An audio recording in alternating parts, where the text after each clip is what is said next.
গেল শুক্রবারে চট্টগ্রামে পুলিশের হাতে আটক হয় শিবিরের কেন্দ্রীয় নেতা এনামুল কবির ও তার দুই সহযোগী।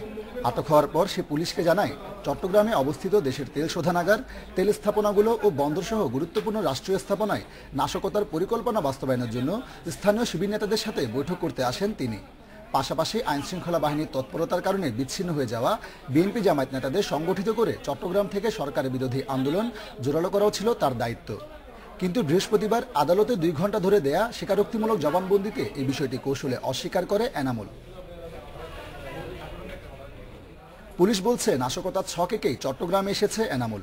তার বিরুদ্ধে দায়ের হওয়া আরও কয়েকটি মামলায় রিমান্ডে নেওয়া গেলে গুরুত্বপূর্ণ তথ্য আদায় সম্ভব। আরও 3-4টে মামলায় তো তাকে অ্যারেস্ট করা হয়েছে।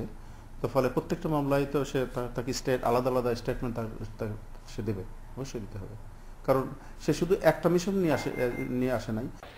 জবানবন্দিতে যেসব স্থানে বৈঠক হওয়ার কথা শিবির নেতা স্বীকার করে, তার মধ্যে এসেছে শিবির নিয়ন্ত্রিত প্রবাহ কোচিং সেন্টারের নামও। পুলিশ বলছে, নিরাপত্তার কারণে এখন বন্ধ করে দেওয়া হবে চট্টগ্রামে শিবির নিয়ন্ত্রিত সব কোচিং সেন্টার।